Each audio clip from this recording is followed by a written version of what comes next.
Good afternoon, everybody. Welcome to Thursday afternoon of Chem 1105 with your host, me, Dr. White. Hi, everybody. Some of you right now are probably taking test number 3.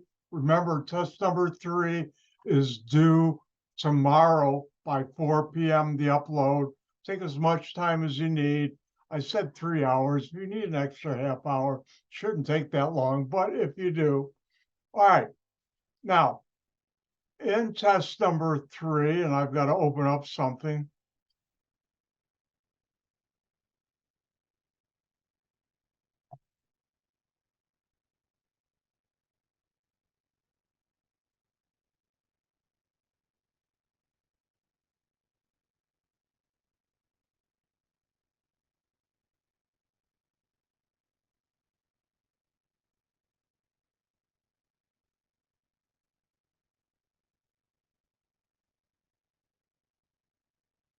All right. I made an error on the original version that was uploaded over test number 3, problem 11. As you see on your screen right now, that's the corrected problem. And where it says 1.662 grams of water, H2O, in the bracket where it now says H2O, I had CO2. Made a mistake. Actually, I was changing an old problem, and I forgot to change that formula. You'll see in Blackboard in the assignment area, if you haven't already downloaded test number 3, you'll see the corrected version. So I have corrected that. That's one thing I wanted to talk about. Let me remind you, the extra credit project is, the deadline is August 1st. I'd highly recommend everybody send me your project by email before you upload it to Blackboard. And if there's something wrong, I'll tell you and help you change it. That way you should be able to get 10 bonus points, which is a good thing. Now, things have been real busy for me the last couple of days. Just recently this morning, I'm catching up grading labs. I uploaded labs 7 and 8 if you handed it in. Now, the other thing, let's go to Blackboard. Announcements. And I sent out this morning about 10:30, and that is Lab Amnesty Program. And what is the Lab Amnesty Program? A lot of you haven't turned in all your labs so far that have been due. I am offering a Lab Amnesty Program. I know a lot of you had problems getting your kit and haven't gotten all the labs done. But the end of the semester is coming up. We only, after this week, have only 2 more weeks.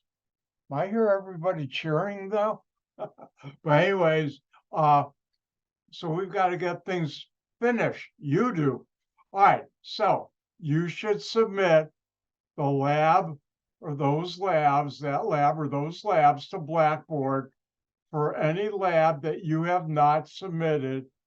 And you should do this before Tuesday, the 1st of August, by the end of the day, 11:55 p.m., in order for me to grade that lab or those labs, so you'll get the points for that lab. After that time and date, I will enter a 0, big 0, for any lab that was due but not yet was submitted for grading. So this is a lab amnesty. I don't have to do this, but this will help a number of you a lot and help you get a better grade. So please submit your labs to Blackboard by the 1st of August. All right, I'm going to do something a little differently today. And what I'm going to be doing is I will be, first of all, finishing up chapter 7. Normally on a lab day, I've been doing lab first, but we've been pretty good on scheduling, getting things in the lecture that you need to know in the lab before you do lab. Today's an exception. And because of that, I'm going to finish up chapter 7. Then I will do the lab, and then we'll go back to some lecture. And also today, I'd like to spend a little more time in lecture than I normally do to catch up because we were just a little bit behind. Now, I'm a little bit behind. I have had a chance. Tomorrow, I will post information about test number 4. I got to get that finger fixed. Oops. Ooh, it worked. But anyways, test number 4 will be a week from today. And it will cover acids and bases, chapter 7, and organic chemistry that I'll teach you today and Monday. And next week, the way the schedule works out, I'll have next Tuesday and Wednesday to go over material that will be on test number 4 again, and able to help you out so you'll do good on test number 4. Like I said, sometime tomorrow, I will post information about test number 4. All right, let's get to work.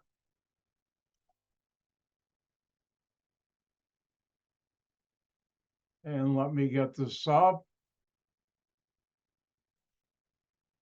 But first, I need to do something.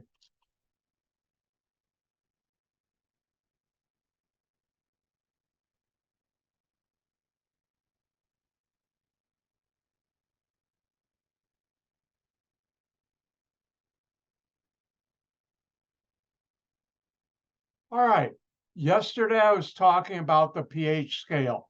The pH scale is a numbers, small numbers, it's a scale of small numbers used to specify the molar hydronium ion concentration in an aqueous solution.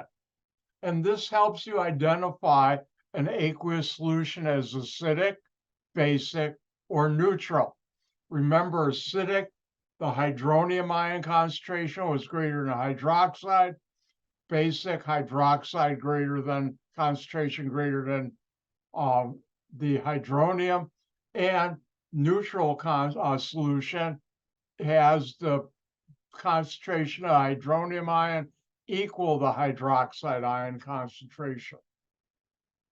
And that's pretty difficult to see, like 1.0 times 10 to the minus 5th, and the other is 1.0 times 10 to the minus 4th, which is the bigger and smaller number. Well, pH scale says you don't have to worry about that. pH is equal to minus the log of the hydronium ion concentration. When it's in these brackets of formula, that means moles per liter, molarity, concentration. Now, my gift to you this semester is if the hydronium ion concentration is equal to 1.0 times 10 to the minus X, then the pH is X. And that way, you don't have to use your calculator to calculate this.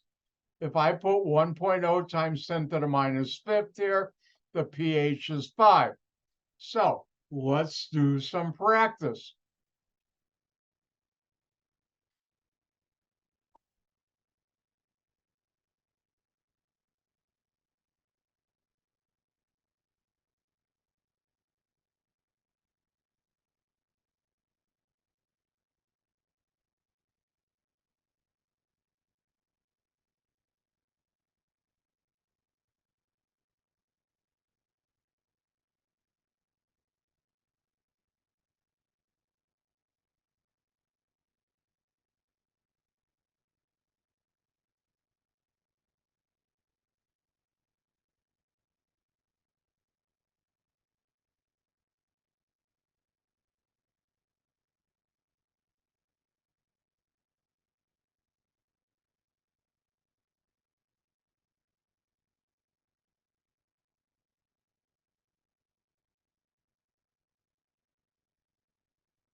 All right, let's take a look at this.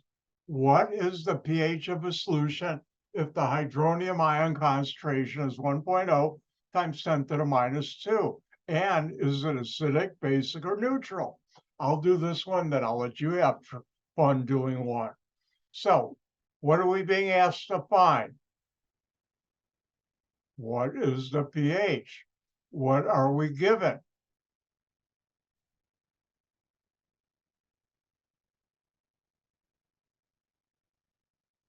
And I've got to open it up, so you'll just have to wait while I open it up.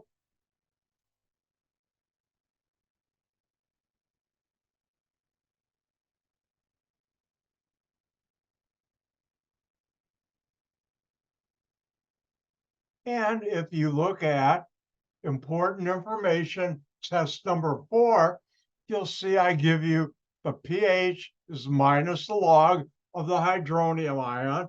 Plus, I remind you my little gift, if the hydronium ion is 1.0 times 10 to the minus x, then the pH is x. So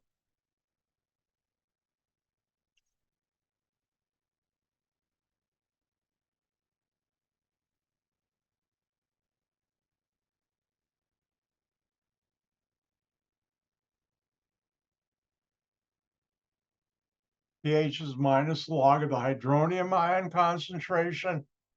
In our case, that is, since we found out right here by reading the problem, 1.2 times 10 to the minus x, which x here is 2, 10 to the minus 2.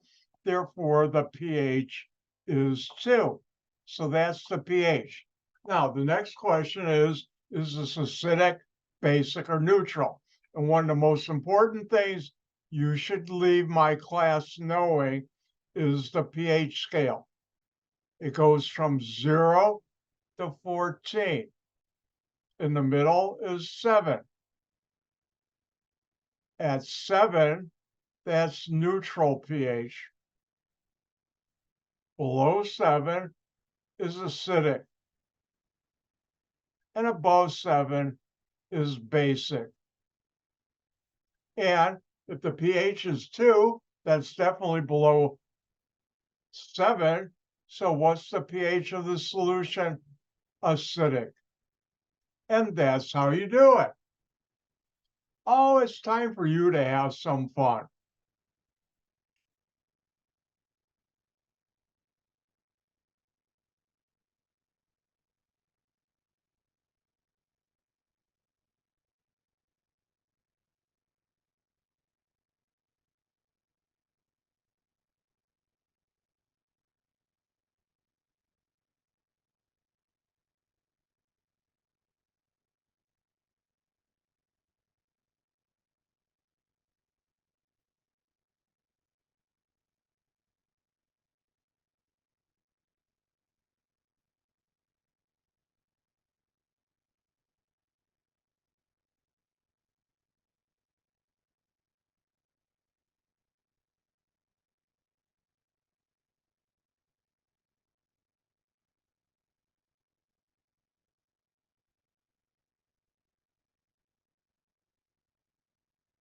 All right, let's look at another problem. What is the pH of a solution if the hydronium ion concentration is 1.0 times 10 to the minus 12? And is it acidic, basic, or neutral? So let's do this stepwise. First of all, over here, you can do it anywhere on your paper, but over there, I will do, but I'll let you go first. And that is, what are you being asked to find and what are you given?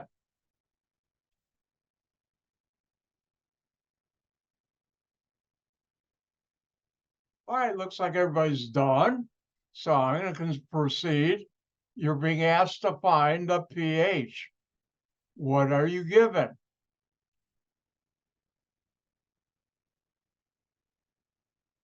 And the hydronium ion concentration is 1.0 times 10 to the minus 12. And you're also given important information, test number 4, when you take it. And here we have pH equal minus the log of the hydronium ion concentration. And if the hydronium ion concentration is 1.0 times 10 to the minus x, then the pH is x. And this students in the past had to memorize, but I'm giving it to you. But you still have to know how to use it. So why don't you proceed to solve this problem? Your turn.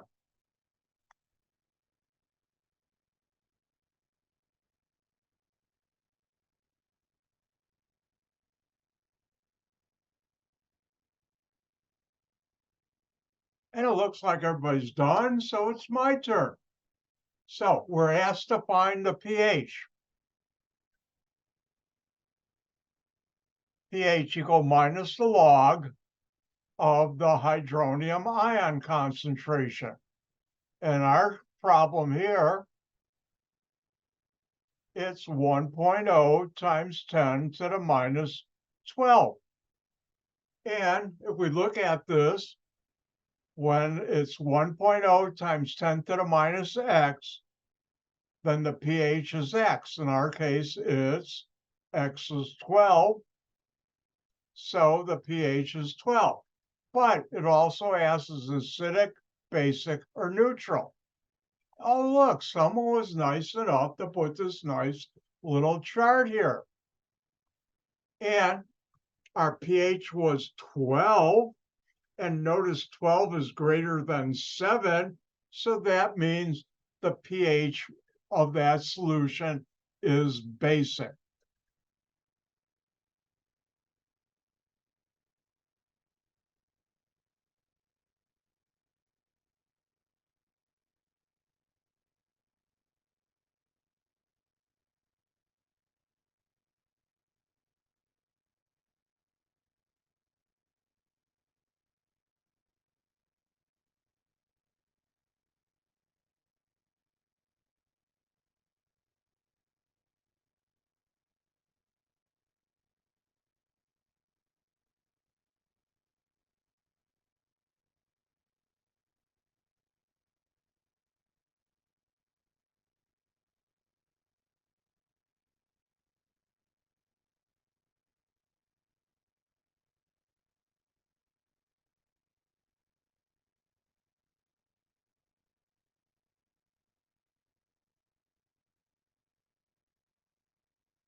All right, let's look at the following, and I'll do this, then I'm going to give you a chance to do one on your own so you can have fun too.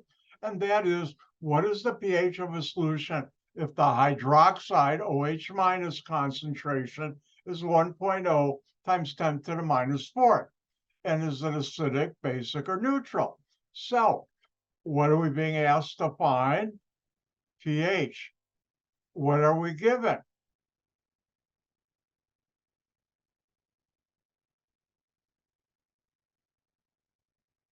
The hydroxide OH minus concentration is 1.0 times 10 to the minus 4th. And from important information, test number 4, I know pH is equal to minus the log of the hydronium ion concentration. Wait a second. We don't have this. We have this. How do we proceed? Well, you need 2 steps.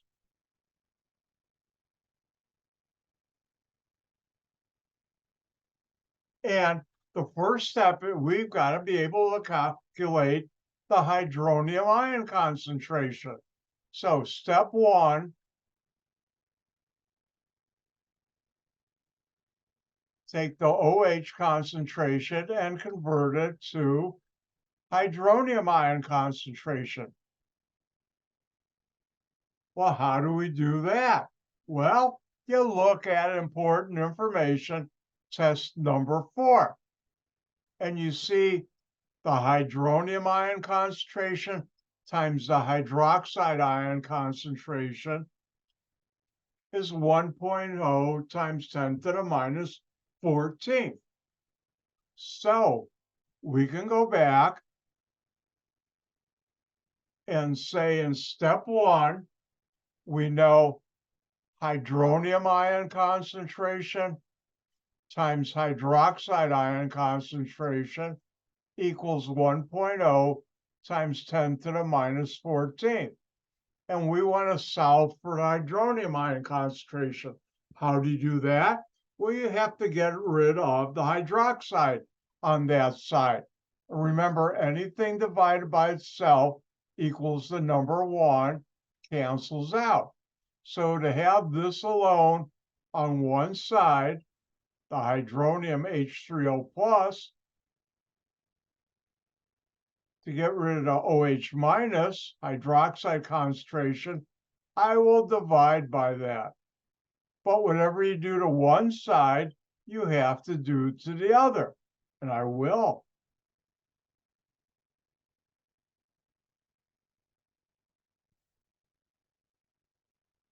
This cancels out, because anything divided by itself is the number 1. And now I have this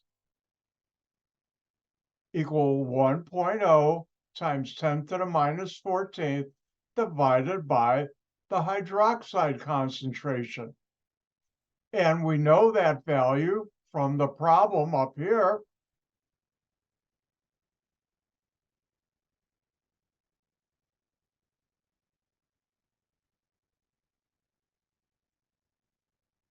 And now I'll do the math.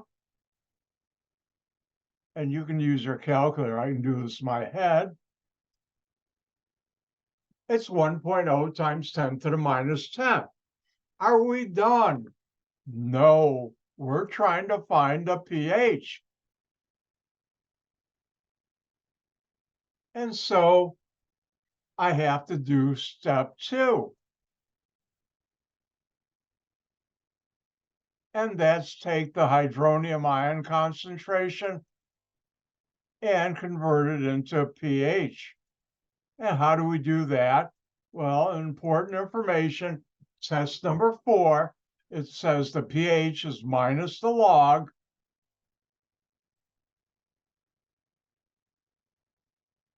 of the hydronium ion concentration, which we just calculated.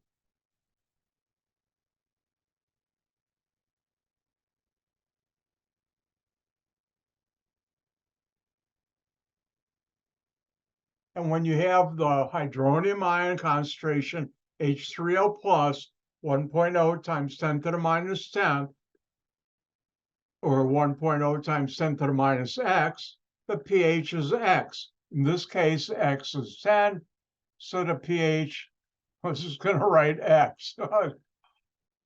That would have been wrong, is 10. And that's a crooked pH scale if I've ever seen one. Let's see if I can get a straighter line. That's much better.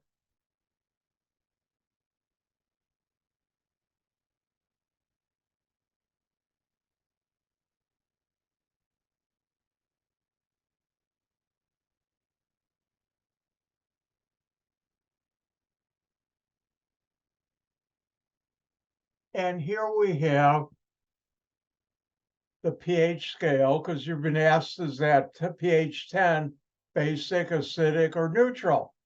And anything above 7 is basic, anything equal to 7 is neutral, anything below 7 is acidic. And now we see 10, it's definitely above 7, so this is basic. Remember, you need 2 steps. In step 1, we converted hydroxide to hydronium using the ionization constant here and solving for hydronium ion concentration. And step 2, we take the hydronium ion concentration and convert it into pH. Let's do one more of these.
All right, so we have the hydroxide OH minus concentration of a solution is 1.0 times 10 to the minus 10.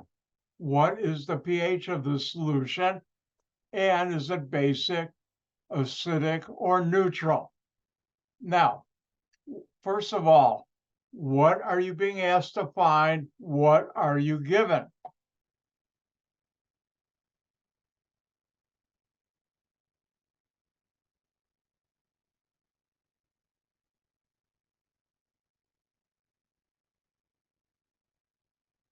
All right, so what are we being asked to find?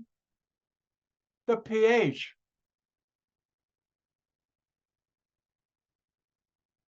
What are we given?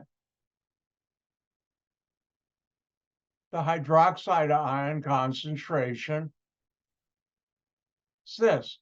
Now, from important information, test number 4, you can find the pH equal minus the log of the hydronium ion concentration. And you can also find this.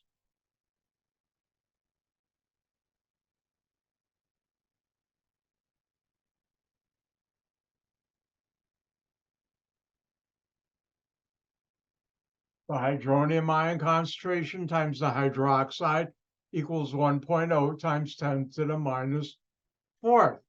Now, can you go directly from OH to pH? No. You need 2 steps.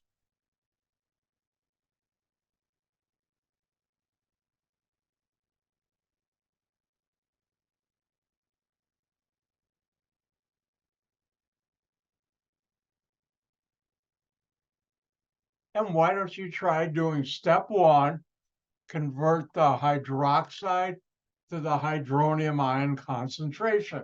Your turn.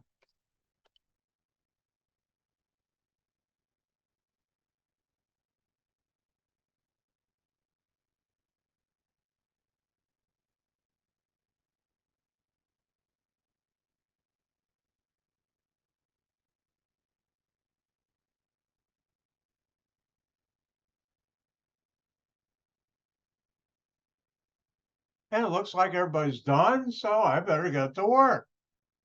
In order to calculate this, which eventually we'll use to get the pH up here in a second step, we'll use this right here. Hydronium plus times hydroxide equals 1.0 times 10 to the minus 14.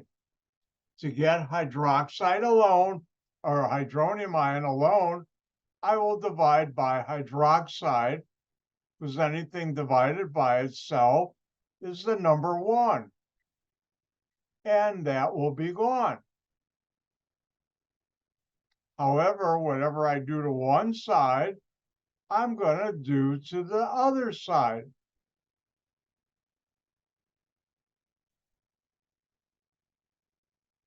And now this cancels out.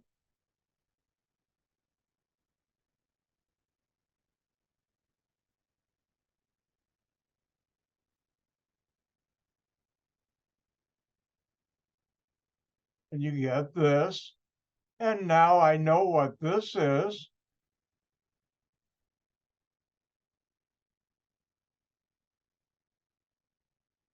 Because we have it right here.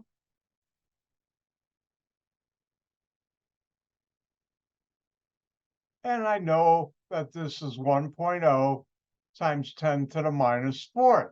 Are we done? No, because we're trying to find the pH. So we need to do step number 2.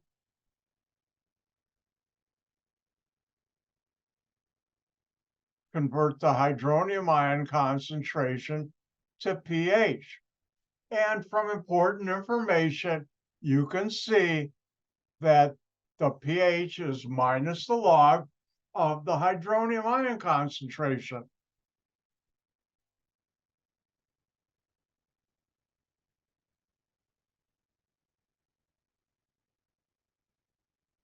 And we just calculated that right here.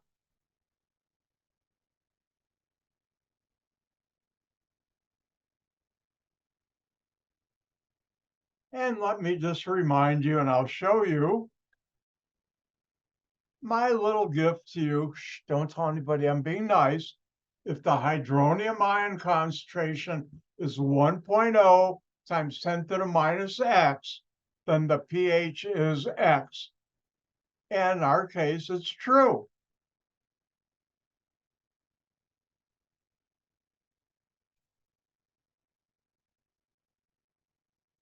So 1.0 times 10 to the minus X, in our case, X is 4, the pH is 4.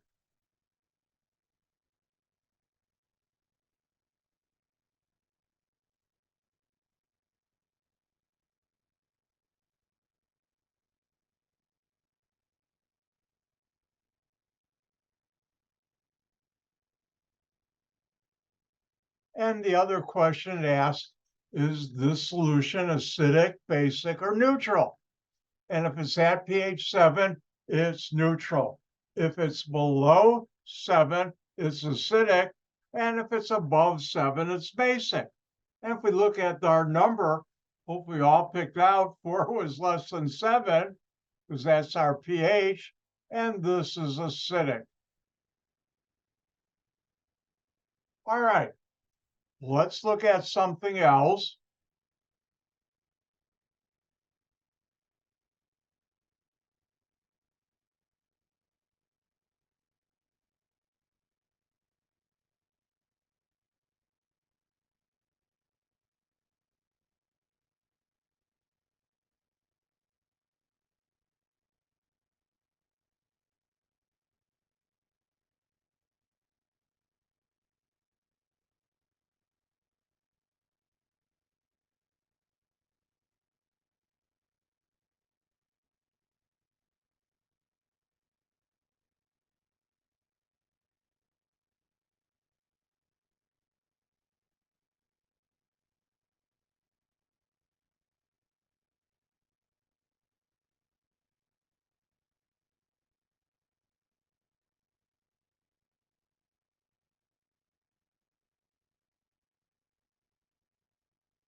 All right, let's look at this problem.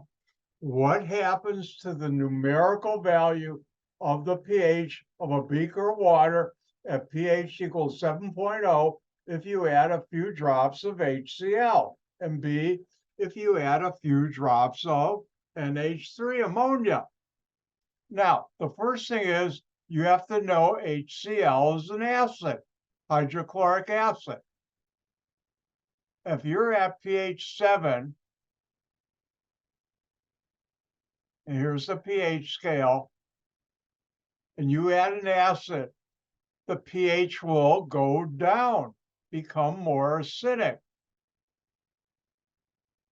And therefore, the answer for A is it will decrease. You could also put an arrow goes down or right goes down. Now, let's look at this one. What happens to the pH of a beaker of water if you add a few drops of NH3, ammonia? And you should know ammonia is a base. And what happens to the pH when you add a base to it?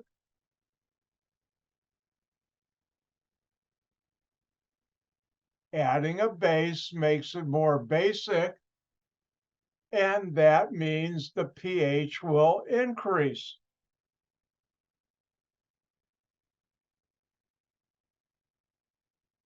Goes up. So whenever you add an acid to water at a neutral pH or any pH, it will always decrease the pH.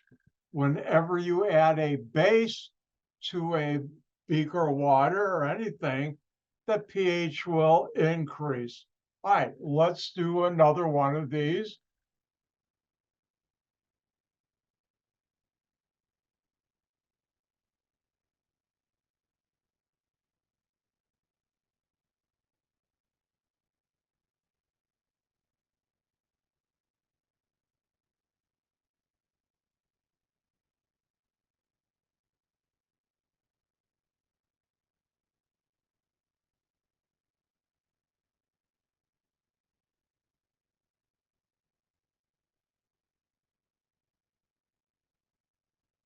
All right, this is one for you to try.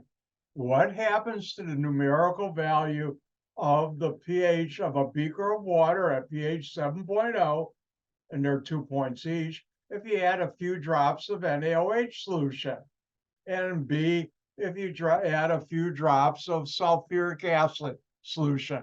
Again, what happens to the numerical value of the pH when you add those compounds separately?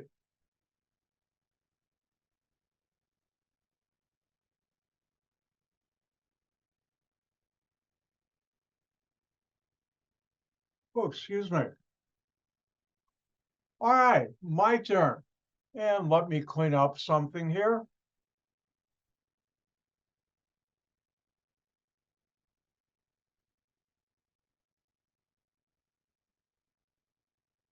All right, so if we look at this, what is NaOH? Sodium hydroxide. You should know that's a base. And what's H2SO4? Sulfuric acid. That's an acid. And when you add a base to a solution, the pH will go up. And therefore, here, the answer is now this will increase, goes up,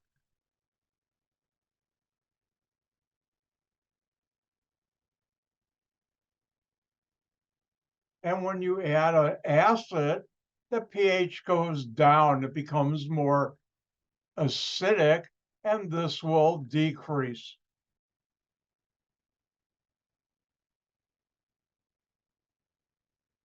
And you should know how to do this. All right, let's continue on. Oop, wrong thing. Right thing. So we've done our pH practice time. Let's talk about an important aspect of acids and bases. Acid reacts with base to neutralize itself. And this is called a neutralization reaction, where a measured volume of acid or base of a known concentration is completely reacted with a measured volume of a base or acid of an unknown concentration. And we call this a titration. Now, you take an acid and you react it with a base, and let's assume the equilibrium is all the way to this side, you'll get a salt, A minus plus HB plus. And what happens is if you have an equal part of each of those, so every molecule of the acid reacts with every molecule of the base, you go toward a neutral pH. And this is called a titration. And the reaction here is a neutralization reaction. I'll never ask you what is a titration, what is a neutralization reaction, but you should be aware of it because in the United States, acid-base titrations are used to measure a lot of things, in the chemical industry and other industries too. Now, in order to know visually when this neutralization occurs, when an equal amount of acid and base react, ooh, that's interesting, react, you use what's called an indicator. And this indicator exhibits a different color depending on the pH of its surrounding. And this is also known as pH indicator.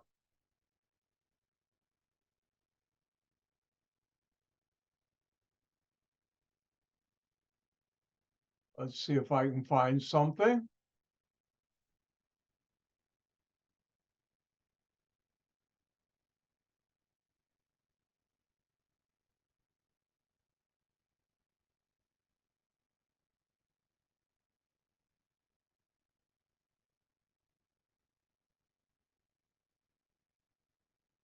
If you look on your screen, I'm not going to play the video now, but see this beaker where it has sort of like a wine colored or pinkish color in it? That's phenolphthalein, which is the most widely used pH indicator. When you're one molecule above pH 7, it turns that color. When it's below pH 7, even by one molecule, it's clear. So it goes from clear to acidic, clear, and here's a picture of it. Well, here they're showing right here, if you see, here's the beaker. I add a base, it changes color. Now it's below 7, now it's above 7.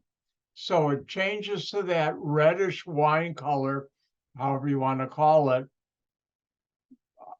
when the pH is above 7.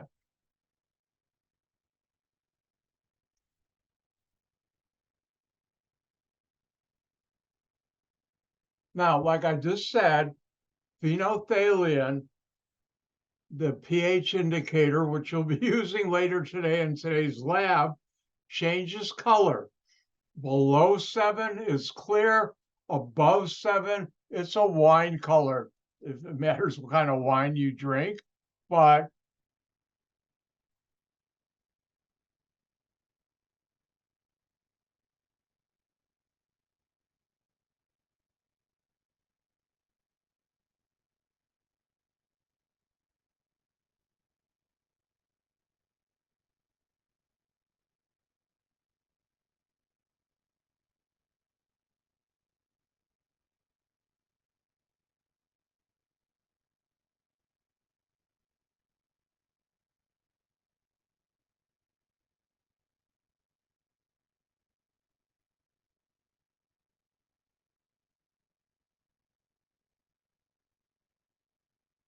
so phenolphthalein, which you'll be using today in your lab or when you do the lab, when your pH is below 7, the solution is clear. As soon as you go one molecule, one tick above 7 pH, it changes color like that, and you have a red, purple, or wine color. Now, if I look at the clock, this would be a good time to take a break. Let's everybody, we're going to take a 5-minute break. I can get up and stretch, and I'll see you in 5 minutes.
Welcome back. All right, we're talking about titrations, and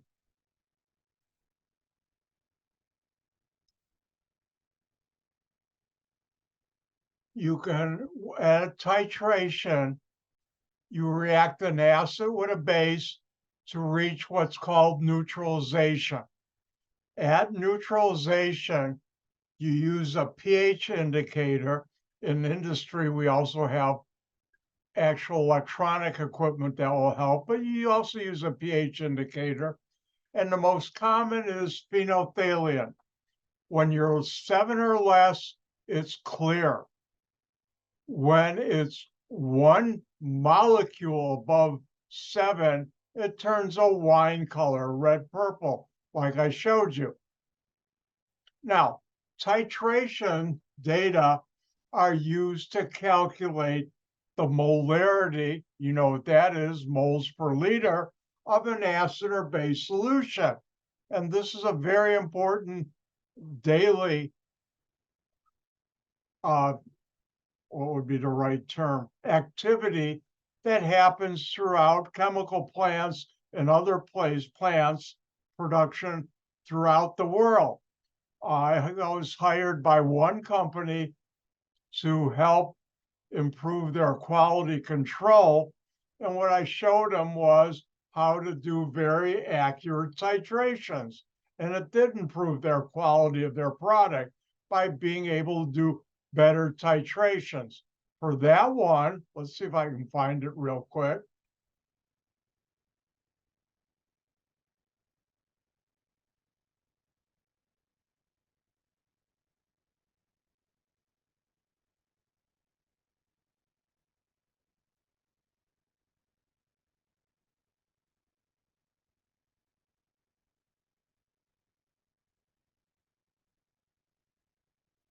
Oh, this is an old one. Hold on.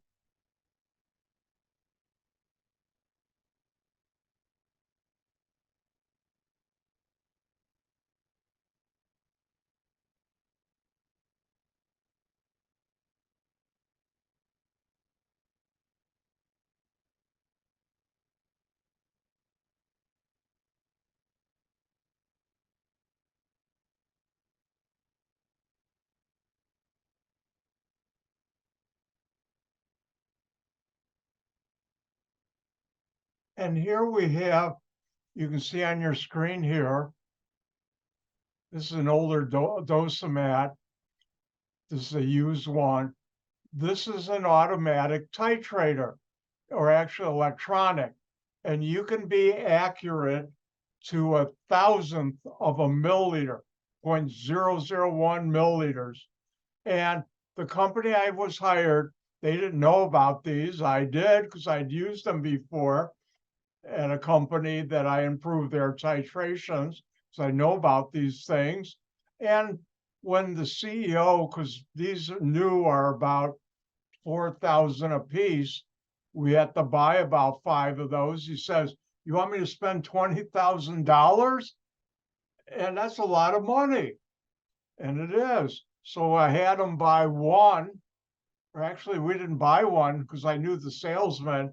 He lent us one for 1 week, and immediately everybody saw the accuracy and how they did titrations better. And they wound up buying those 4 of them. And I showed them how to use them properly so they do get accurate information. So,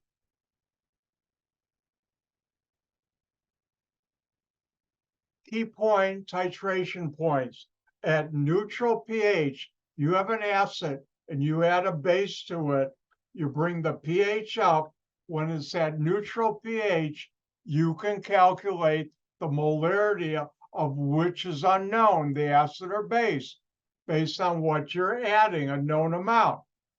Based on the neutralization reaction, you can determine how many moles of an unknown molarity acid or base was present in the volume of sample of the unknown acid or base. If you know the volume of the unknown, you can calculate the molarity of the unknown. Now, I'm going to give you a special gift. What we haven't talked about are there's different types of acids. There's monoprotic,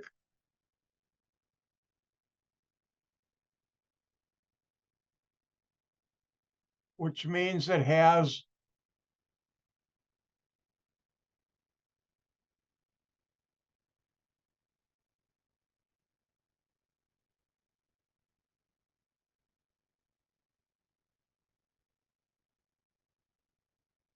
only has one hydronium or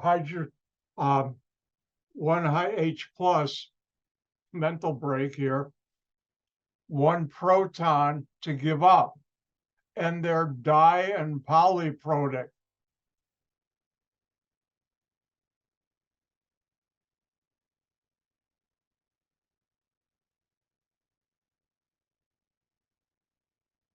And these are acid. Di in chemistry means two. Poly means many. And these are acid with two or more H plus. We're going to stick to this case in this class, monoprotic. And because of that, when we have a titration,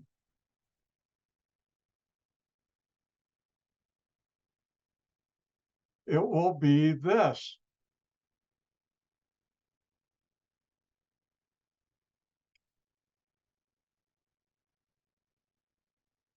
This is for a monoprotic acid. And base also, you can have a base that it can accept more than one proton.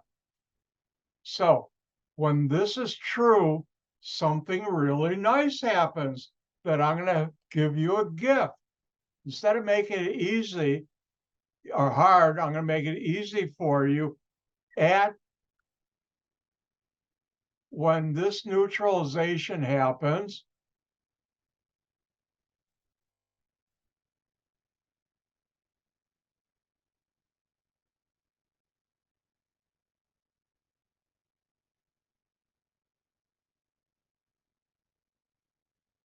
when the pH is equal to 7,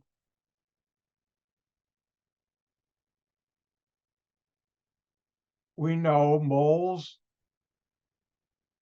acid equals moles base.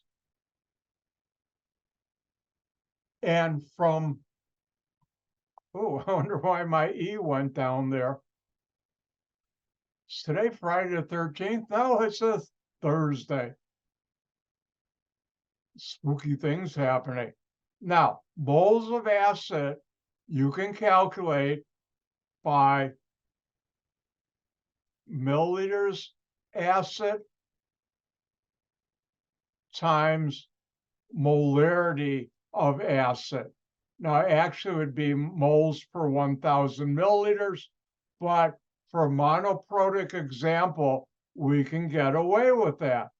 And the base you use up here, same thing. Moles would be milliliters of base times the molarity of base, because on both sides, you'd have 1,000 on the bottom to right here, and we can just cancel that out. Now, if we go to important information, test number 4, I give you that. At neutralization, moles of acid equal moles of base. That's when the indicator changes color. And milliliters of acid times molarity of acid equals milliliters of base times molarity of base. So let's have some fun with this.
All right, 10 points. Yep, 10 points.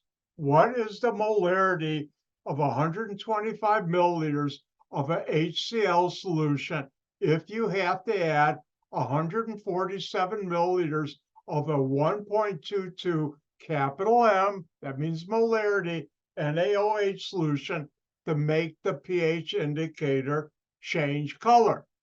So what are you being asked to find? The molarity of the HCl.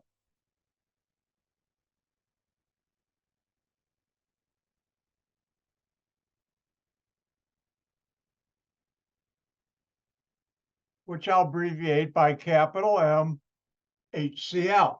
What are you given?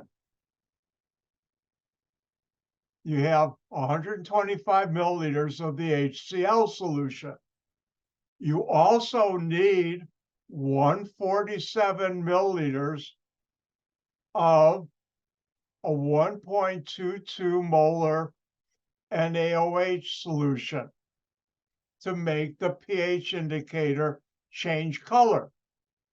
This is the amount of base you have to neutralize the acid. So this is a titration.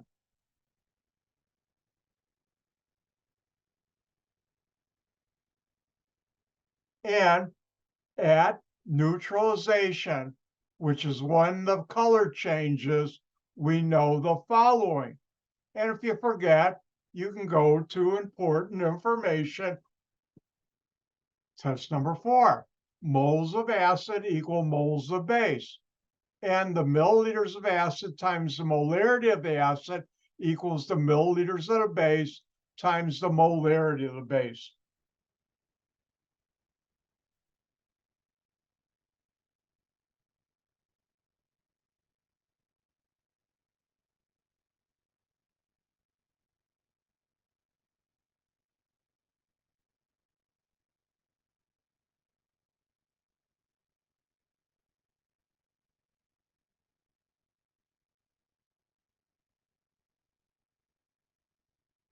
Again, this is true only for monoprotic acids and bases, which all you'll see in my class.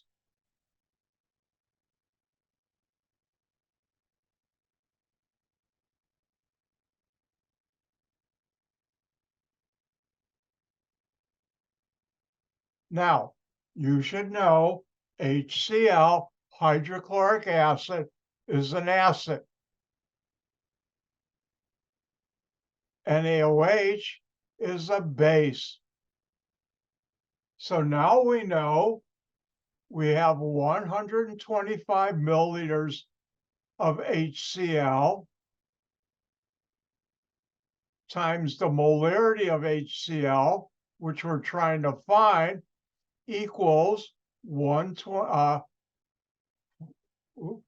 almost made a mistake there. 147 milliliters of the base, which is NaOH,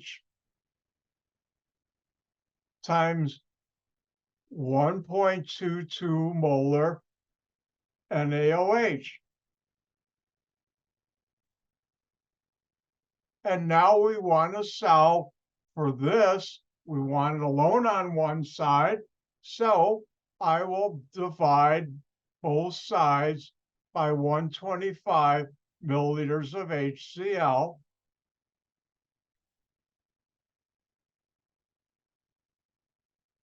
Because anything divided by itself equals the number 1, cancels out, and I want to get rid of the 125.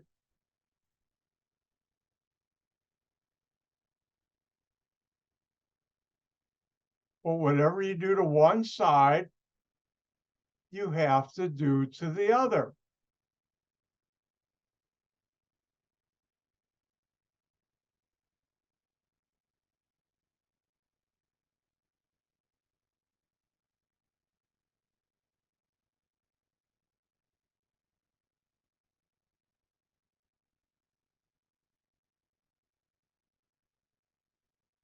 And now this divided by this cancels out. So I'm left molarity of HCl, which I'm trying to find, equals 147 milliliters NaOH, sodium, the base, sodium hydroxide, times the molarity NaOH divided by 125 milliliters of HCl. Notice milliliters cancel out. I'm left with molarity. So now I can pick up my calculator, which I will. Clear it. 147 times 1.22 divided by 125. And my calculator gives me this number.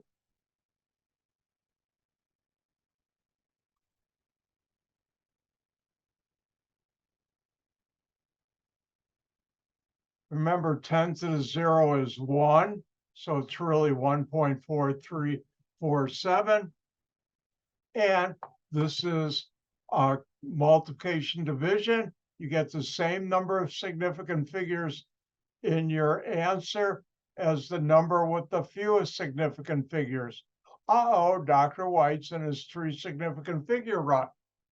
Keep the 1, keep the 4, keep the 3. 4 is the number you round off by. That's 4 or less. Drop that. Remember, this is equal to 1. So the answer is 1.43 molar HCl. So let's go back and look at this. We have a find the molarity of a solution based on how much of another solution we add to it to neutralize it, make the pH indicator change color. We're trying to find the molarity of HCl. We're given the milliliters of the HCl solution. We're given the milliliters and the molarity of the base, NaOH, needed to neutralize it, make the pH indicator change color. And time for a drink first. Boy, this is thirsty work. We know at neutralization, which is when the pH indicator changes color, this tells us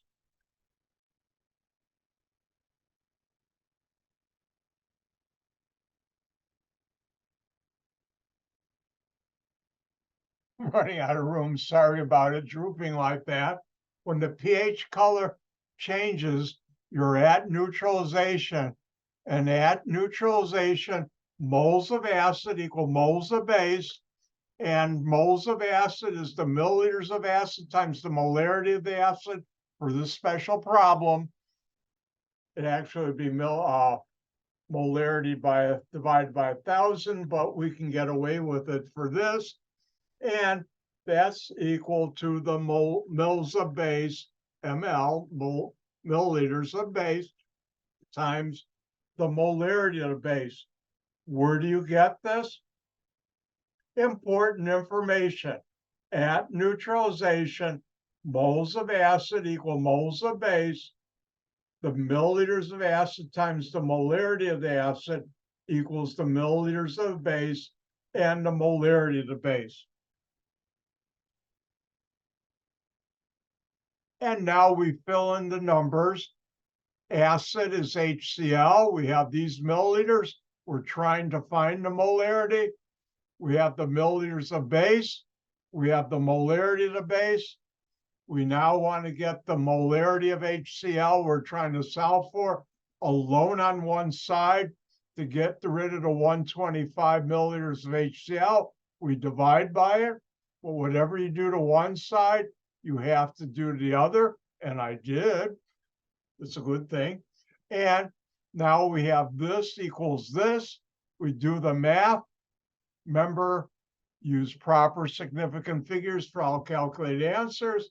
This case, it's a multiplication division, and you get the same number of significant figures as the number you're multiplying and dividing that has the fewest significant figures.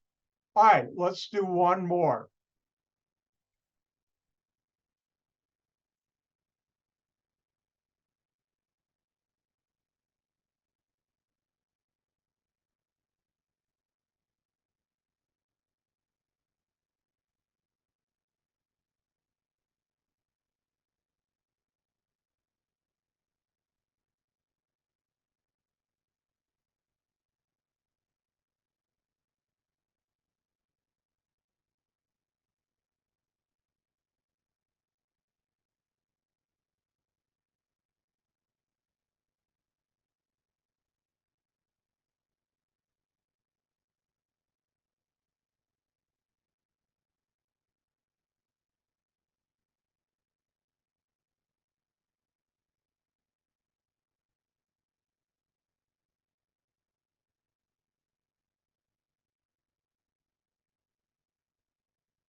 All right, let's look at the following. What is the molarity of 432.2 milliliters of a KOH potassium hydroxide solution? Right here, KOH solution, if you have to add 121.7 milliliters of a 3.416 capital M hydrochloric acid solution, HCl solution, to make the pH indicator change color. So what are you being asked to find? The molarity, and I'll do this one. You can do these in a practice problem. Plus, you're going to do something in a little while similar in the lab today, which we'll go over. All right, so we're given this. We also are given this.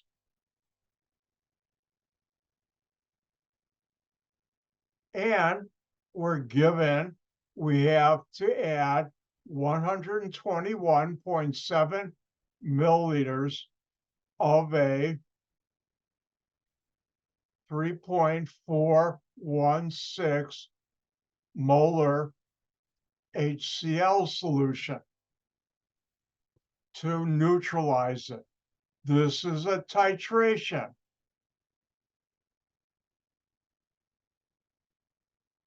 And at neutralization, meaning the pH indicator changes color from important information, test number 4, we know moles acid equals moles base. And for a special case of monoprotic acid and base, which this is, I'm giving you a little gift. You can now use the formula. Mils of acid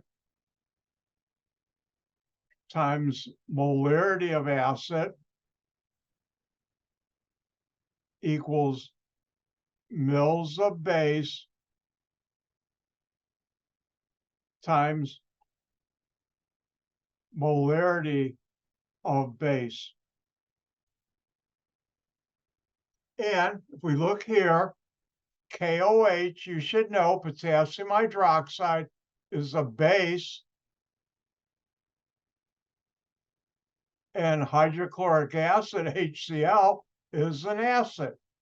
So now we can put into numbers mils of acid, 121.7 milliliters, HCl.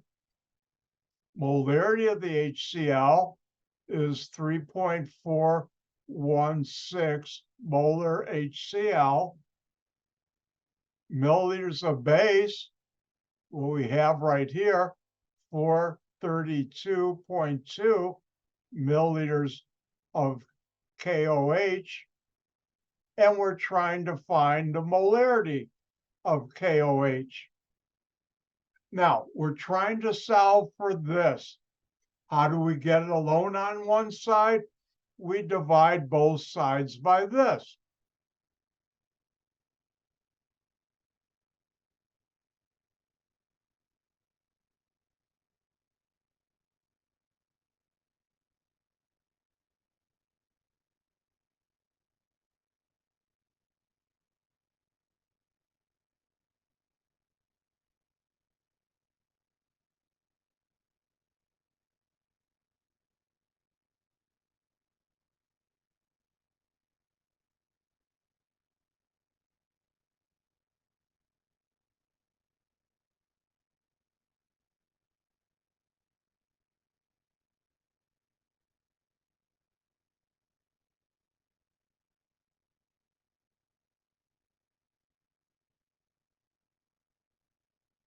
This cancels out.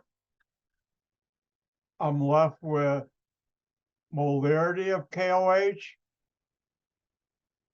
equals 121.7 milliliters HCl times 3.416 molar HCl divided by 432.2 milliliters of KOH.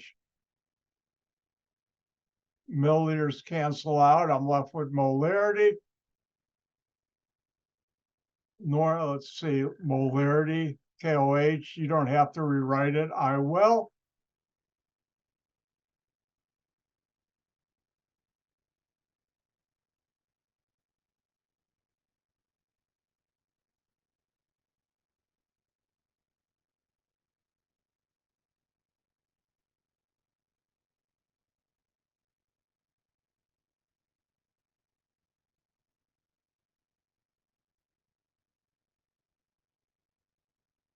And now I'll pick up my calculator, turn it on, clear it.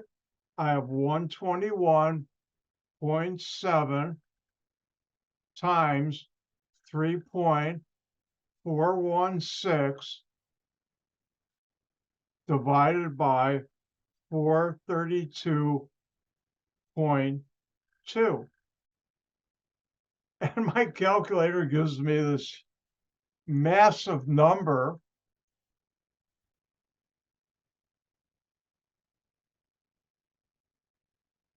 I won't even write it all down. Times 10 to the minus 1. Now, when you do multiplication division, you get the same number of significant figures in your answer as the number that has the fewest significant figures. And Dr. White got out of his rut. This is 4 significant figures, 4 significant figures. Ooh, and this is 4 significant figures.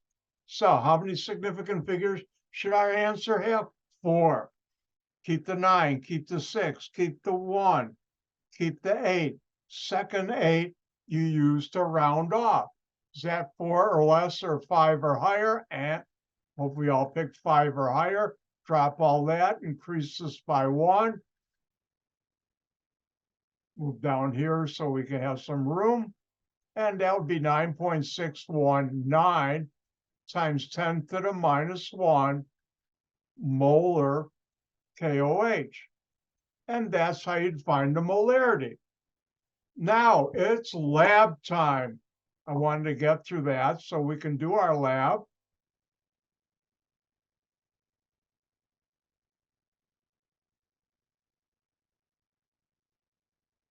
And please bear with me for a second. Maybe more than a second.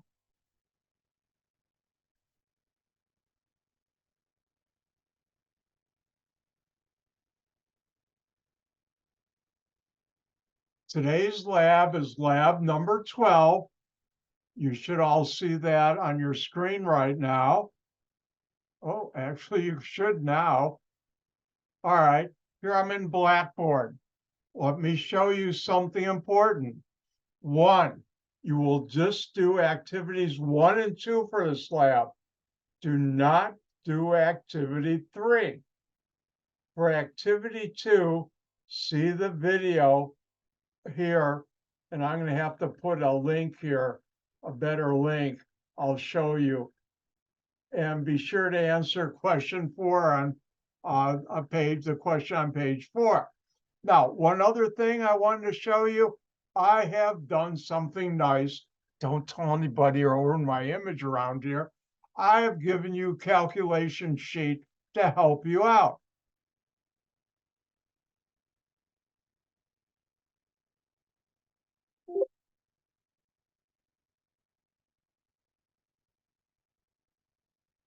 Oops.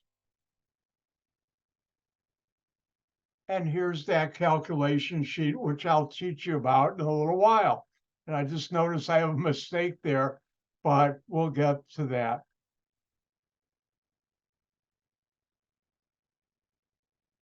All right, today's lab is determination of the acetic acid in vinegar. Vinegar is made up of acetic acid, which is a monoprotic acid, and you will be using a titration. Now, sad news is,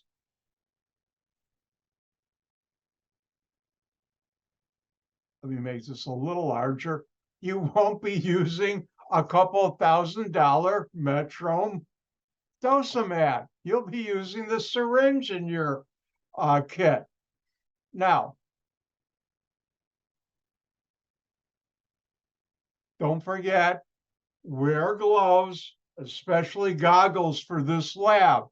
Also, do this lab in an aluminum tray like I've talked to you about, because you're going to be working with sodium hydroxide, phenolphthalein, and vinegar.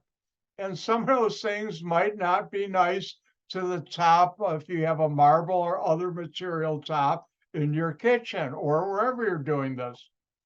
Now, here they talk about pH, and I've already talked about how to do the pH. Now, in a titration, titration is the precise addition of a solution of a known composition, acid or base, called the titrant, which I'm not going to ask you to learn, and to solution of unknown concentration. I've never seen that word before, analyte. Wow, that's a new one. And it's important to measure and add accurately what you're doing. Now, if we were in a lab, we'd use a piece of equipment called a burette. And it's got a valve that you can carefully, slowly add dropwise an acid or a base, whatever you're titrating with. Well, you're going to be using a syringe, and it does work. Now, here's today's reaction. And the neutralization is the acetic acid with the base sodium hydroxide. And here you get a salt plus water. Now, they don't show the backward, which is so tiny, you usually don't. Now, they talk about the equivalence point is when the moles of acid equal the moles of base. And they differentiate with the word endpoint. I've been in the chemical industry for many decades. We don't use equivalent point, we just use endpoint. Now, at the endpoint, you will see a color change if a pH indicator is in the solution. And this will go, just like I showed you, from a clear to wine color. And this will allow you to calculate the concentration, the molarity of the unknown solution, which in your case is vinegar. Now, they talk about the acid association constant. Ignore that. We don't need that. I rarely have ever used that. Now, the equipment you'll need today is the graduated cylinder, balanced Erlenmeyer flask, and plastic cups, your syringe, and you have vinegar, plus you have a 1% phenolphthalein solution and 1 molar, you know what 1M is, sodium hydroxide. Sodium hydroxide is NaOH.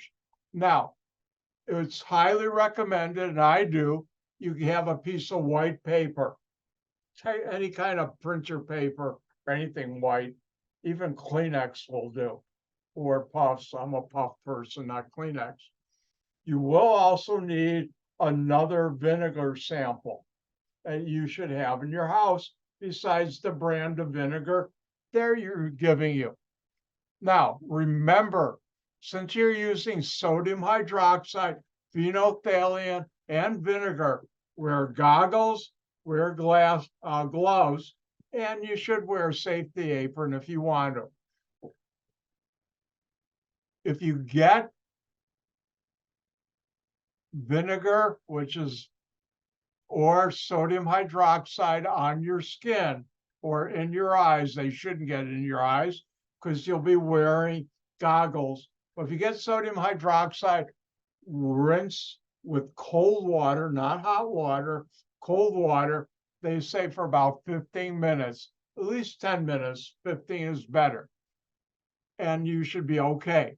Remember, wash your hands before and after, even though you're wearing gloves. And with this lab, it's very important to keep pets and children away from the lab material. Now, what are you going to do in today's lab? You're going to take your 10 milliliter graduated cylinder, tear the balance with the graduated cylinder on there. That means we'll zero it. Add about 5 milliliters of the vinegar to the 10 milliliter pipette. If you're a little over or under, that's okay. You then measure the mass, the weight of that, and record it in table 1. Next, carefully pour that into the Erlenmeyer. Hold on 1 second. Let me see if I can find my, I'll be back in about 1 minute. Hang in there.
Good news, I found my Erlenmeyer. This is the Erlenmeyer you should use. This is the Erlenmeyer flask. And it was designed for titrations. Why? Because it allows you to hold it like this and swirl it.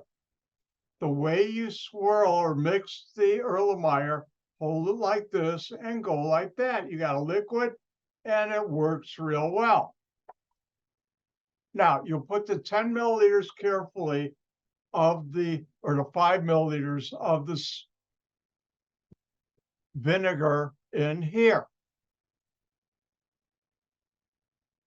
Next, this is very important. Number 6, you have to add 2 or 3 drops of phenolphthalein. If you don't, it will never change color. Next, you'll take your syringe and add 10 milliliters to it by pulling it in turn it upside down, squeeze out some of the air. And then you'll record the volume of the syringe. I think you all know how to read a syringe. If not, email me or come to my office hour and I'll show you. And then record that. And now what you do is take and put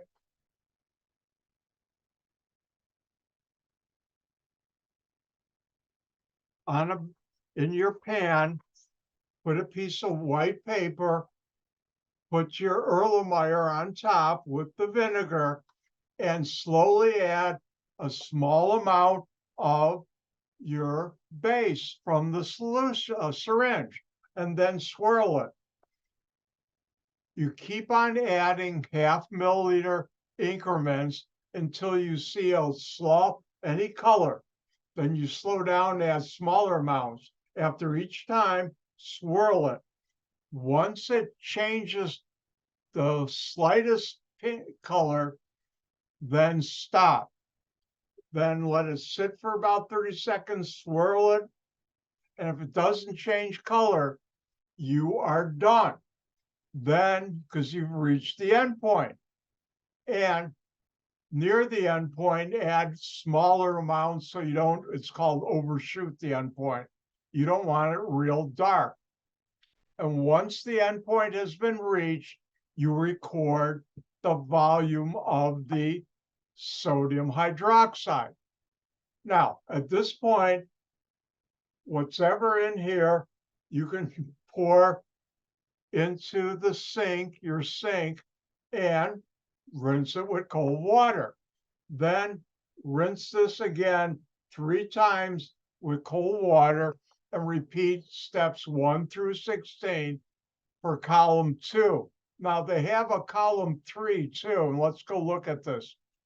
When you do a titration, we normally do it in duplicate. So you can see where you were accurate. Here they have you do it 3 times. Nah, just do 2 times. This third column, omit.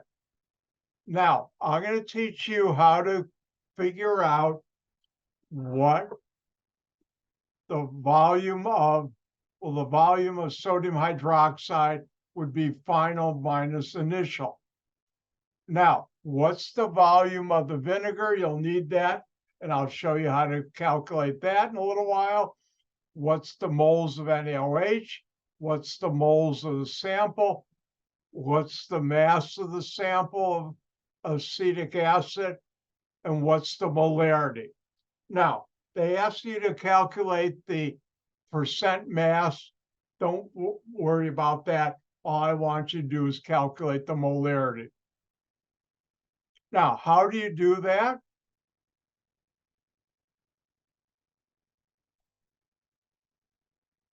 Let me open up something.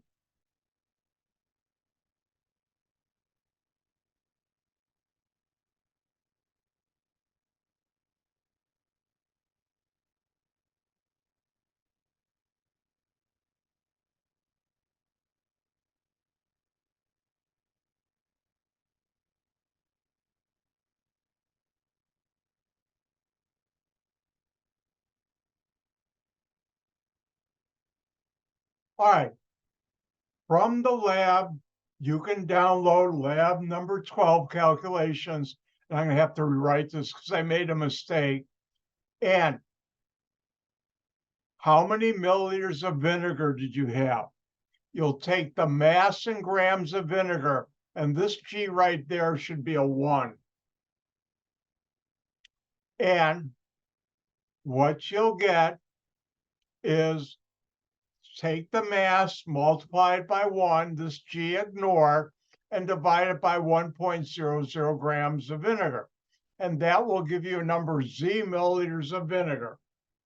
Now, how many moles of NaOH were used?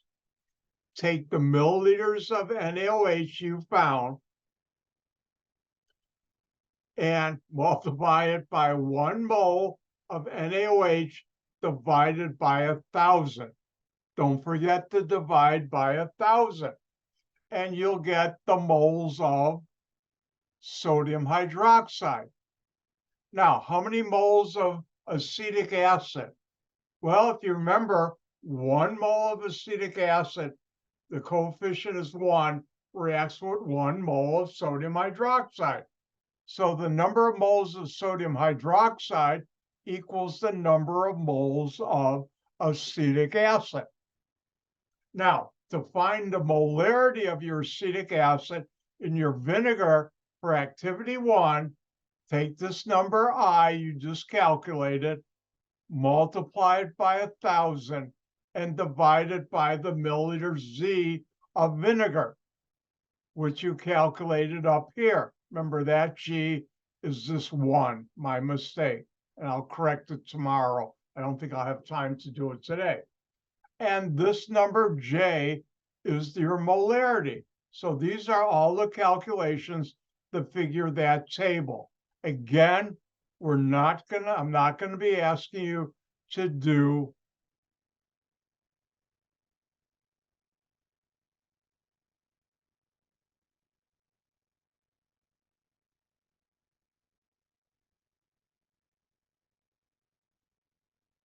the calculated mass percent of the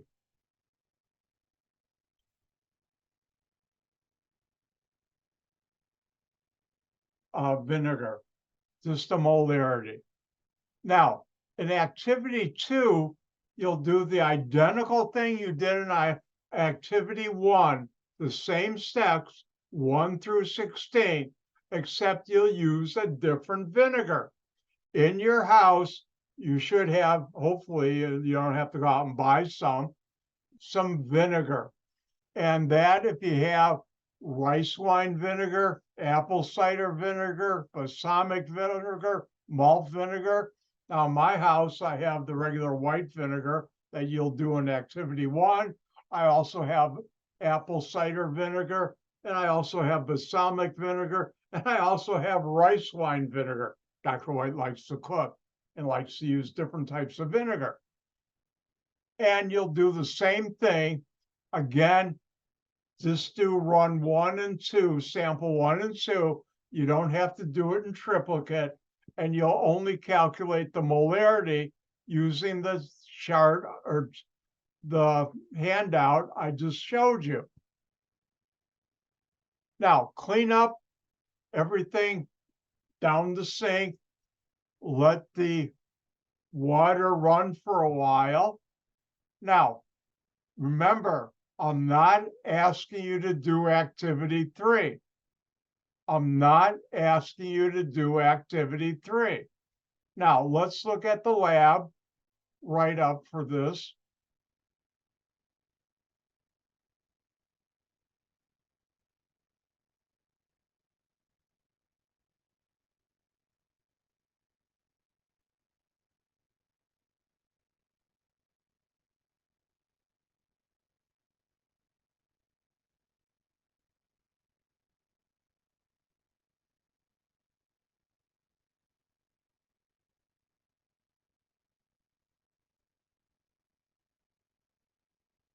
All right, on your screen, you'll see the lab report. All right, where is it? All right. I have to apologize. I've got to close something. This happens once in a rare while.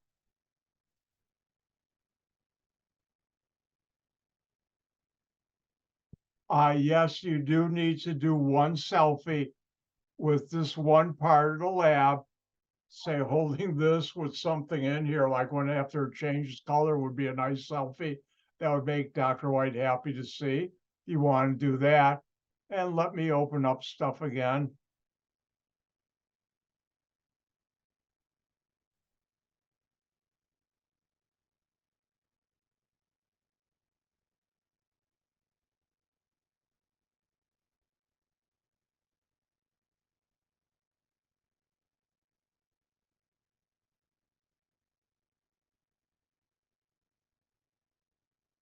Once in a while, when I have too many things open,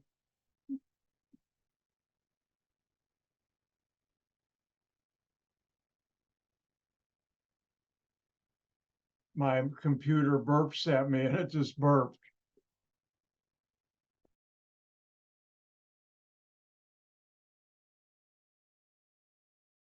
All right, now on your screen, again, don't do sample 3. I showed you in the handout that you can get from the assignment area how to fill all this in. And all I'm asking you to do is fill in the calculated sample molarity.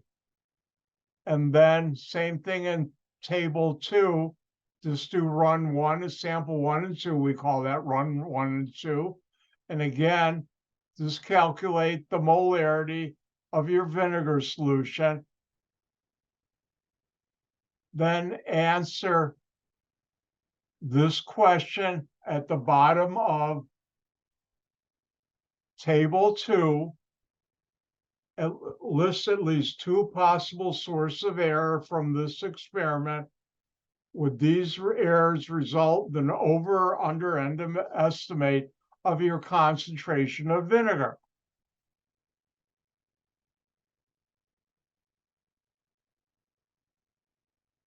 And that's all you have to do for this lab. And don't forget to include at least one selfie. Now, if I look at the clock, I'm going to do something different. I'm going to go for about another, I'm going to take a 5-minute break now. I'm going to go for another 30, 40 minutes because I want to catch up and give you time to study stuff over the weekend. I'm going to finish up chapter 7 and get into part of organic today. You have to leave, feel free to, because you'll be able to watch the video. It'll just be a longer video. So I'm going to take a 5-minute break and come back and lecture some more. So let's take a break and I'll see you in 5.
let's get going. Like I said, I can go a little longer. If you have to leave, don't feel free to. You'll be able to come back and watch the video.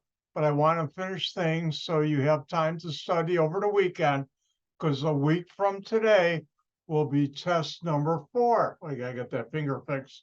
But anyways, let's go back to, I've got to open it up.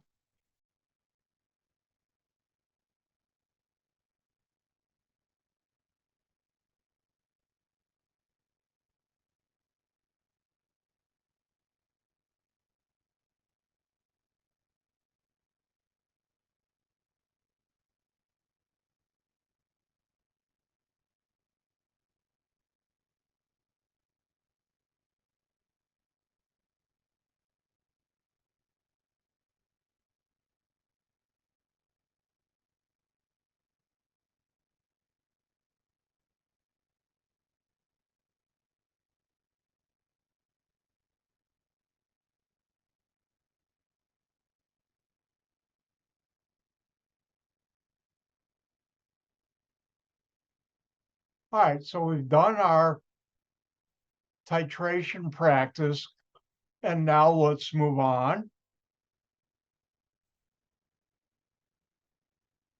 And let's talk about an important thing called a buffer. Now, buffer solutions are a solution that resists major changes in pH when a small amount of acid or base are added to it. And buffers are usually acids, a mixture of acids and their conjugate base of weak acids. That you don't have to know, but this you should know. Oh, I better get subtle.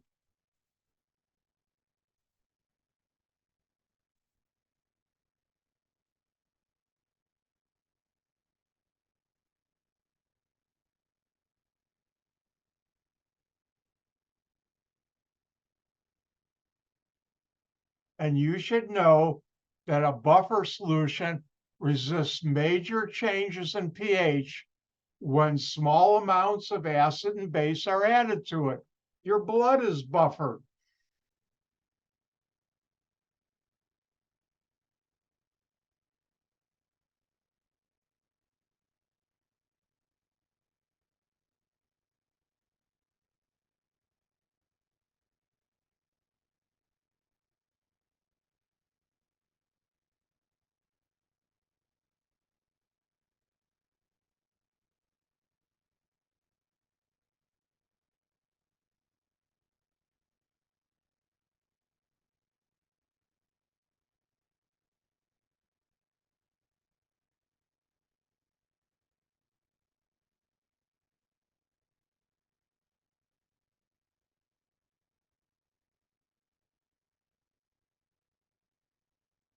All right, let's take a look at this.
All right, let's look at the following. Let me make sure you can see it too. And the answer is you can't. 2 points each. What happens to the numerical value of the pH of a buffer solution when you add a small amount of a dilute HCl solution? B, when you add a small amount of a dilute KOH solution. Well, the first thing you should realize is when you read this question, a buffer solution. And a buffer solution, by definition, resists change in pH when you add a small amount or acid or base. And here we're adding a small amount of a dilute solution. That means it's a very tiny amount of acid. What happens? The numerical value stays the same, or approximately the same, or you could have written no change. What happens to the buffer solution pH when you add a small amount of a base and the dilute makes it very small? Again, stays the same, no change. And that's the definition of a buffer. So when you add a small amount of a dilute solution of an acid or base to buffer, the pH doesn't change. Now, if this was a higher level of general chemistry, and we were also talking about equilibrium, I would show you the reaction, why that happens.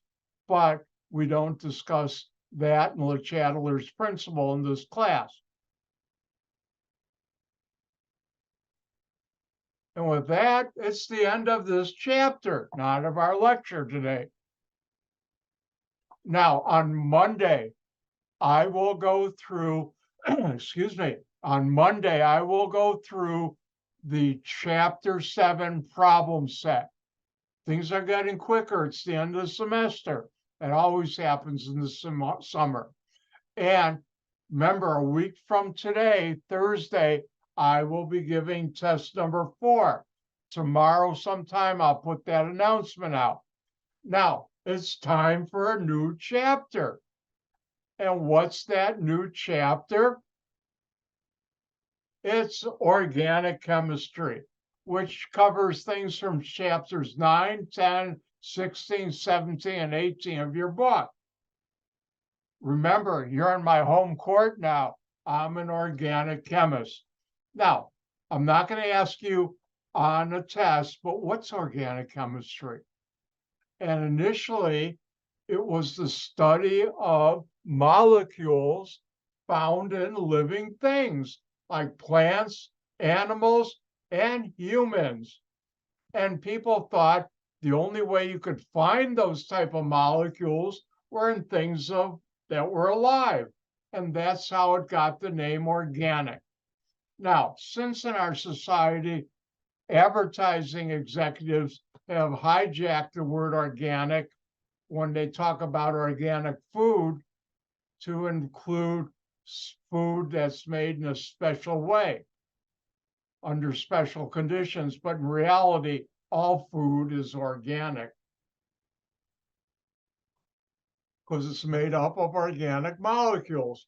Now, it turns out in 1808, a German chemist whose name I can't remember now made organic molecules from inorganic molecules, molecules that were not from living things.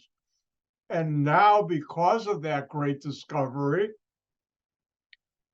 organic chemistry involves mainly the molecules containing carbon and other atoms like hydrogen and other things.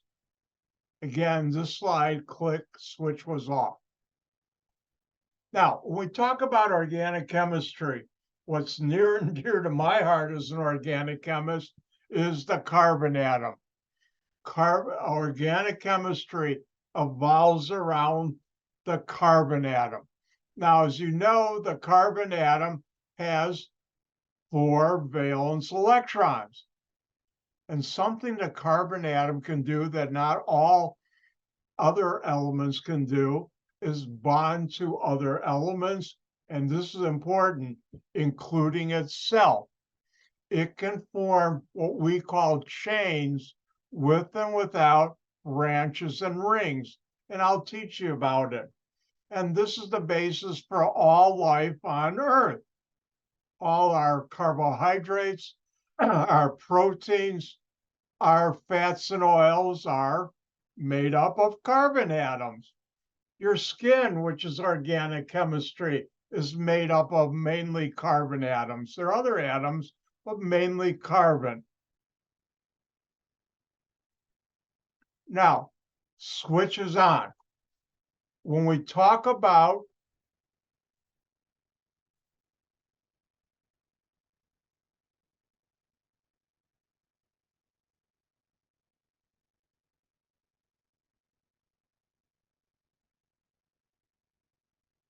organic chemistry, there's some memorization, a lot of memorization, and you're going to be asked to memorize things. And these are things we hear about in our daily life. The first thing you should know is, what is a hydrocarbon? That's a molecule with only carbon and hydrogen atoms in it. What's a hydrocarbon? A molecule with only carbon and hydrogen atoms. And you've heard about hydrocarbon pollution. That's from pollution in the air that causes problems on our planet, like the heating going on in the Phoenix area and other parts of the world because of global warming. Hydrocarbons are an important, unfortunate part of that pollution. And those are molecules that only have carbon, hydrogen atoms. You should know this. Now, when we talk about hydrocarbon atoms,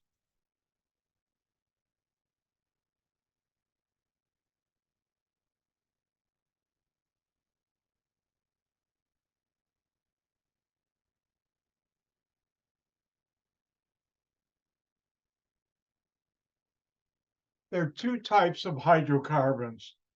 One is a saturated hydrocarbon, and the other is an unsaturated hydrocarbon. And excuse me, I better get some water. Excuse me, it's a long lecture. By the way, if you think this is long, if you were taking Chem 1212, which I taught last summer face-to-face, or if it was ever online, in the summer on Tuesday and Thursday, we have each day a 4-hour lecture approximately from 9 until 1. Yep, it's a long day. We take some breaks, but those lectures are really demanding on me and the students because we're there from 9 till 1, Tuesdays and Thursdays. All right, but let's get back to our lecture here. What's a saturated hydrocarbon? A saturated hydrocarbon is because it's a hydrocarbon, it's a molecule with only carbon and hydrogen atoms. And this is important, in which all carbon-carbon bonds are single bonds. And I'll show you later on how to see this in a molecule. Remember, single bond sharing a one pair of electrons. Now, unsaturated hydrocarbons are molecules with only carbon and hydrogen atoms. That's what a hydrocarbon is, that contain one or more carbon-carbon multiple bonds called double or triple bonds. Remember, double bond, 2 pairs of electrons, triple bond, 3 pairs of electrons. Now, it's called unsaturated because it doesn't have as much hydrogen as it could if you got rid of the double and triple bond. You fully saturated it, and the molecule couldn't have any more hydrogen atoms, which means there's only carbon-carbon single atoms. So you should know a saturated hydrocarbon is a molecule with only carbon and hydrogen atoms, that's what a hydrocarbon is, in which all carbon-carbon bonds are single bonds. You should know an unsaturated hydrocarbon. A molecule is a hydrocarbon. It's a molecule or molecules with only carbon hydrogen atoms, but because it's unsaturated, it has at least one carbon-carbon double or triple bond. Double bond, 2 pair of electrons, triple bond, 3 pair of electrons. Now, how do you draw organic molecules? We have different ways of doing that. I'll never ask you what are the names, but I'll expect you to know how to draw organic molecules. We use what's called condensed structures. And this shows how the atoms are connected, but doesn't show carbon, hydrogen, and sometimes doesn't show the single bonds. Now, this is important. How many bonds can you have to a carbon atom? Because it has 4 valence electrons, it needs 4 more electrons to get its octet. Watch closely. How many bonds to carbon? 4. Look, I gotta get that finger fixed. 4. Does this feel like it's coming right at you? 4 bonds to carbon. 4. 4 bonds to carbon. You should remember that. There are always 4 bonds to carbon. So what does this mean when it comes to drawing a molecule? Well, let's look at this. Now, you learned, or I talked about, see, yeah, why am I not getting, hold on. There we go. For some reason, my stylus didn't want to change colors.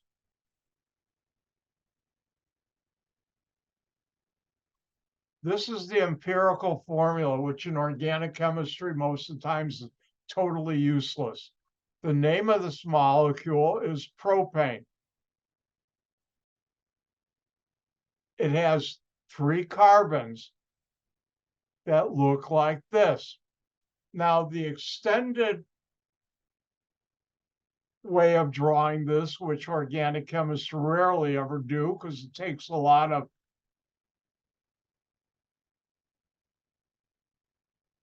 time, is this way. And notice I have 8 hydrogens, 3 carbons. The lines are pairs of electrons. We don't use Lewis dot in organic chemistry, except in a few exceptions. Now, the condensed way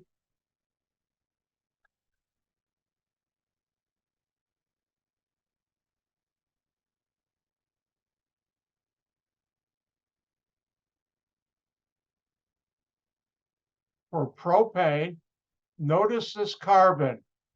How many hydrogens are there? 1, 2, 3.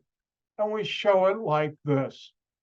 Then you don't have to draw a line, but I do, because it keeps my structure straight. The second carbon, how many hydrogens there? 1, 2. And we draw it this way. And the last carbon here, how many hydrogens? 1, 2, 3. And this is the way we do condensed structure of propane. Remember that stuff in the white bottle they use for your barbecue. And why did I mention there are 4 bonds to carbon? Let's look at butane. If I ask you, put in the hydrogens,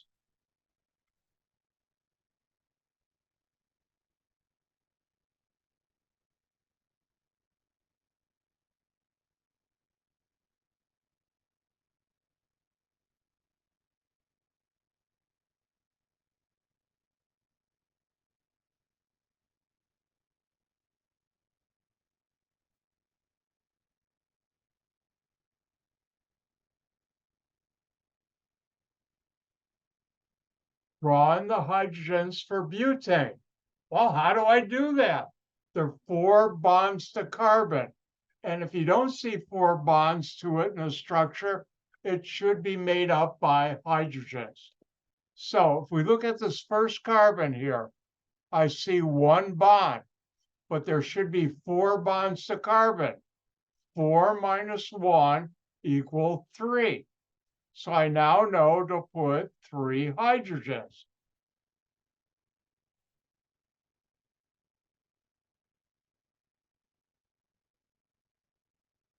If I look at this carbon, how many bonds to that carbon? 1 here and 1 here to the 2 carbons on either side. How many bonds to carbon? 4 bonds to carbon. And 4 minus 2 equals 2, meaning this carbon will also have 2 hydrogens. If I look at this carbon, it has 1 bond here and 1 bond here. So that's 2 bonds to carbon, but there should always be 4 bonds. So 4 minus 2 means this has 2 hydrogens.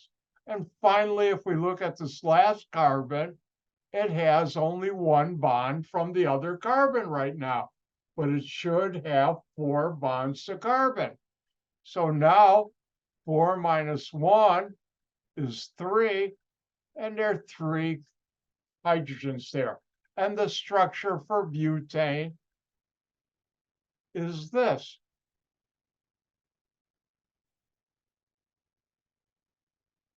And this is called a chain of carbons bonded together.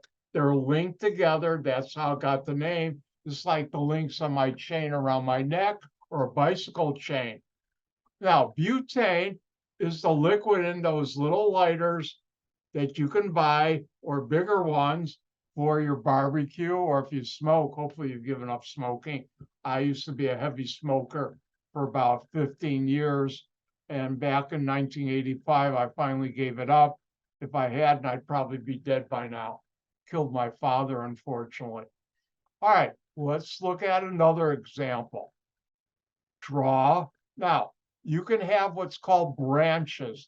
This is called a straight chain. It's straight across. But just like branches of the tree come off from the trunk, the main chain can have carbon atoms coming off. And if I were to look at this molecule and ask you, put in the hydrogens in that molecule, how do you do that? Well, you know there are 4 bonds to carbon. And if we look at this first carbon, there's 1 bond, and there should be 4 bonds. 4 minus 1 equals 3, and we make up the remainder with hydrogens. Now, if we look at this carbon, this carbon, this carbon, and this carbon, they all have 1 bond to it right now.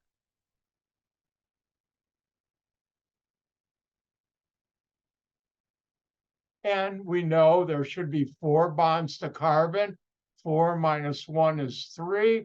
So I can immediately put in 3 hydrogens on each of those carbons. Now we have 2 carbons left to go. We have this carbon. How many bonds to that?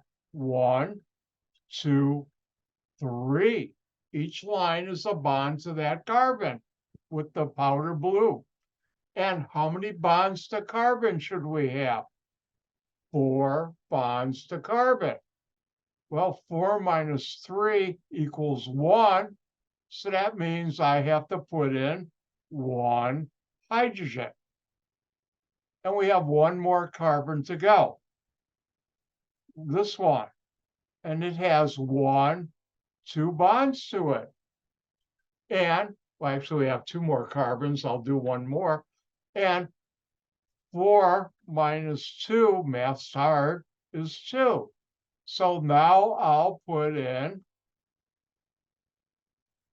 2 hydrogens there. Let me clean up this a little bit.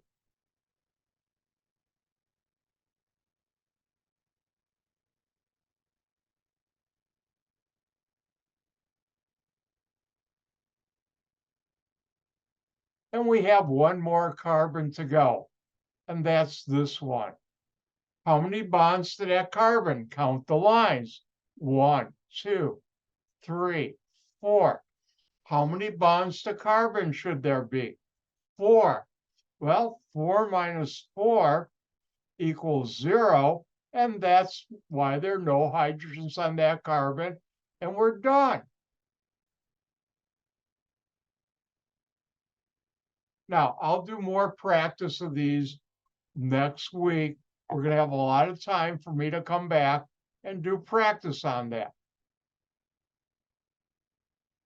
Now, you can also have cyclic compounds. Does everybody know what a bicycle is? Bi means two, cycle rings or around, and a bicycle has two wheels. Now, cycloalkanes, and alkane is a special type of, is another way of saying saturated hydrocarbon, are called alkanes, and cycloalkanes are those that are in a ring, and a ring is a polygon. And the way organic chemists draw rings is by what's called the line method. Now you can do the acyclic, what I just showed you now, non-rings with the line method, but it's hard for students to catch up on this. So each bend in a line is a carbon, each end of a line is a carbon, each intersection of a line is a carbon. Hydrogens are not shown on rings. Organic chemists are lazy. So let's look at a ring. We call this a cycloalkane.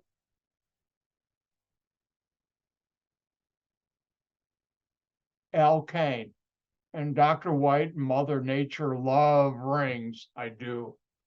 And let's look at a simple one, 6 carbons in a ring. They're all connected. Now, this is one of the rare times you'll see me draw carbons in a ring. Very rare. I only do it when I show people. Now, this is a ring with 6 carbons. Notice each carbon has 4 bonds to it. Let's look at this one. Bond there, plus 2 hydrogens, 4. But this is not how we draw this ring. It has how many carbons? 1, 2, 3, 4, 5, 6. And this is how you would draw this ring. Every bend in a line is a carbon. 1, 2, 3, 4, 5, 6. You don't show hydrogens. But if we looked at this carbon there are 2 lines to it, 2 bonds from other carbons, 3 and 5. And we also know it would have 2 hydrogens. But we don't show that because we're lazy. Now, this is a 6-membered ring, and its name is cyclohexane. And you don't have to learn the names. You're taking 12 when I teach it. You will have to know the names, or anybody teaching organic chemistry. Now, you can also have a 5-membered ring.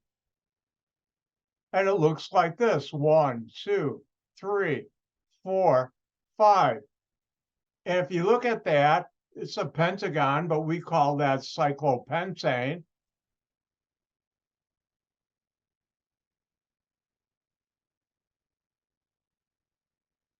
Now, I should mention, in your hormones, you have 6-membered rings, cyclohexane rings, connected with 5-membered rings. So why are you learning this? Well, these make up your hormones.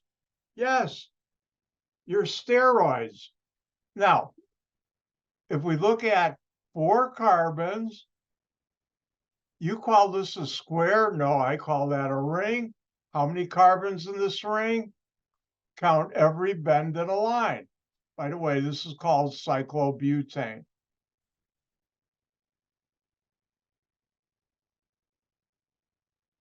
And you should know, if I were to ask you on a test,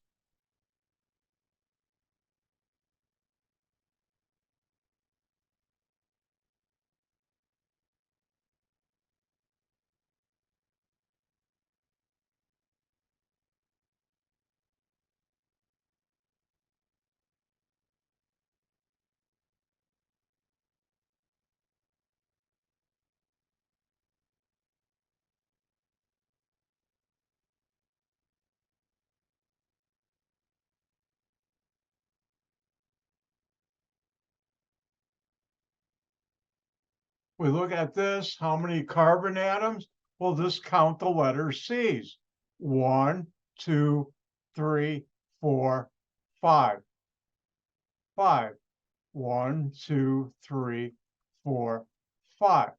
Now, if I asked you how many carbon atoms in this molecule, you count every bend. Good news, I have software that draws these on tests. They look much prettier than my hand drawing, but I'm not too bad at it. 1, 2, 3, 4. It also has 5 carbons. Now let's try another one.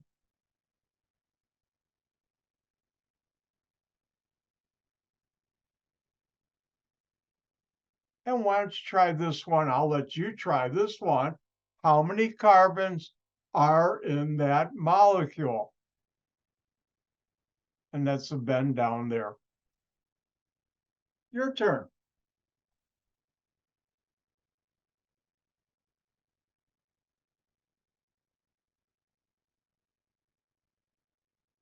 And let's take a look. All right, this is not my best ring. Let me redraw this on a test that will look clearer. Each bend in a line is a carbon. 1, 2, 3, 4, 5, 6. And here are 2 more carbons, 7, 8. So the answer is there are 8 carbons in that molecule. Well, let's do one more.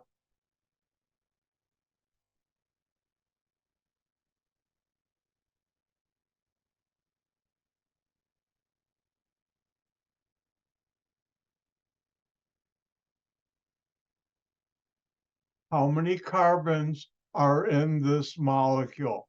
Your turn. And I see somebody's caught on real good. And the answer is, let's find out. Here we have a ring. You call it a square, organic chemist. Every bend in a line is carbon. 1, 2, 3, 4. And then over here, we have that carbon 5, that's 6, that's 7. So the answer is 7 carbons. And you should know how to do that. Now, if I look at where we are, we've made good headway. This is going to be a good time for us to stop.